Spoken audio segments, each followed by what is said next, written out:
Medical suspensions in mixed martial arts are given to athletes who have sustained an injury during their fight, with the rationale being to prevent the fighter from competing before their injury is fully healed. The absence of medical suspensions is harmful for all injuries, but can be particularly damaging in the case of concussions. It's not the return to competition that is the issue following a concussion, it's the return to training. If a fighter suffers a severe concussion during their fight and is then scheduled to fight again 3 months later, they will almost definitely return to head contact training before they are safe to do so. Fortunately, this is a much more rare occurrence in modern MMA thanks to growing concussion research and greater athlete awareness. Earlier this year, the UFC Performance Institute released a 484-page journal that covers virtually everything associated with mixed martial arts training. It is arguably the single best resource available to an MMA practitioner, and the UFC have uncharacteristically released it for free. I'll leave a link to the download in the description if you want to take a look. In the journal, the UFC released a full section on their own concussion protocol.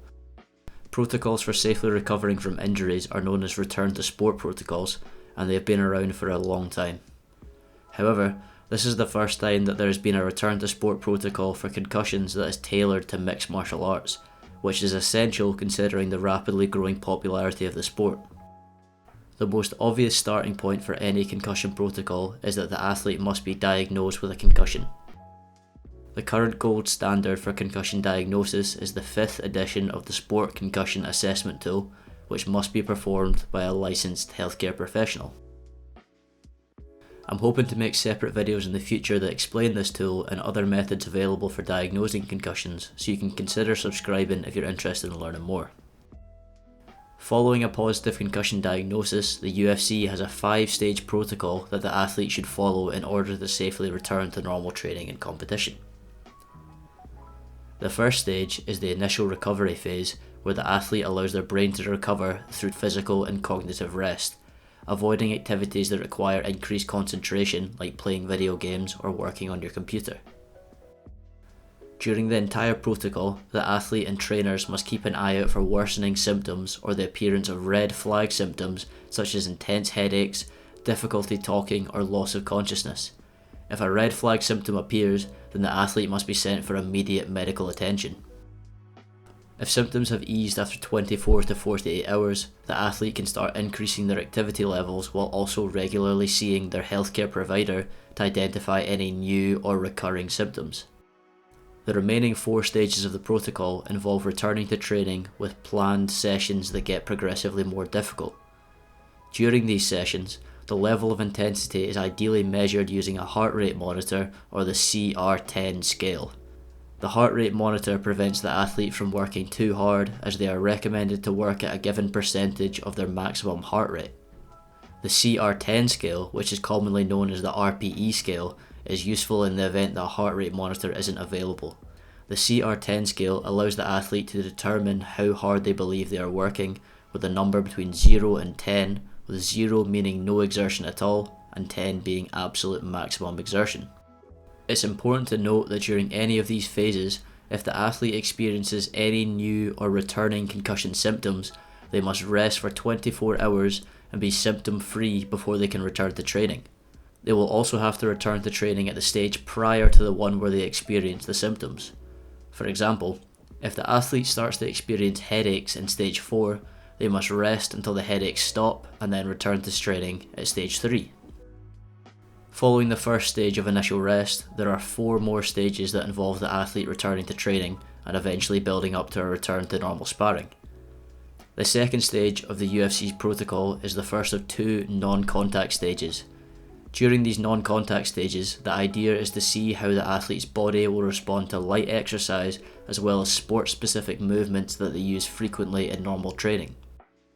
The first non-contact stage allows the athlete to start performing low and moderate intensity aerobic exercise, with walking or cycling being recommended as the type of movement.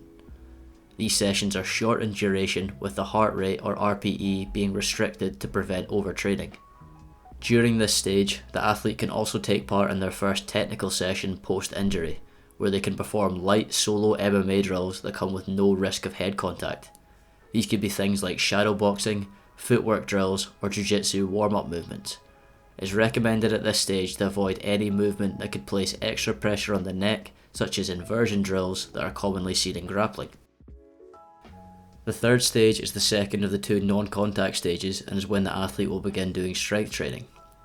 They can now perform multi-joint movements like the squat and deadlift, as well as accessory and core work such as bicep curls and weighted crunches, first starting at a low intensity, then progressing towards a moderate intensity. The third stage includes another technical session, with more movements being allowed this time and the intensity increasing slightly. The athlete can now strike the heavy bag, as well as perform jiu-jitsu or wrestling drills with a controlled partner who offers no resistance. However, there are still no takedowns or drills involving inversion allowed at this stage. If all is going well and the healthcare provider hasn't identified any cause for concern, the athlete can start introducing moderate contact in the fourth stage of the protocol. During this stage, the athlete can start to work at a moderate to high intensity during their aerobic exercise and strength training.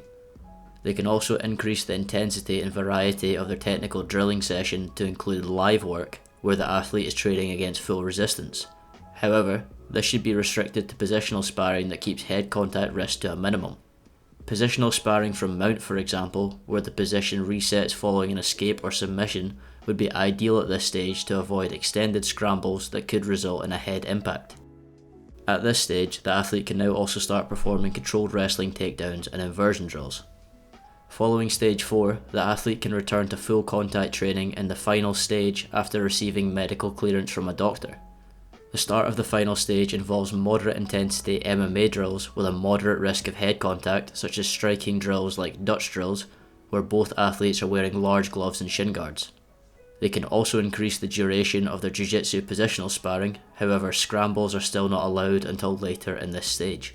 Following these drilling sessions, which progressively increase in intensity and risk of head contact, the athlete can now return to sparring with one session per week of no more than 3 rounds. Rounds can be progressively added over time until the athlete has returned to their normal training and sparring program. This was just a summary of the UFC's concussion protocol, so check out the full protocol in their journal if you want to learn more of the exact details included in each stage. Thanks for watching, I'll see you for the next one.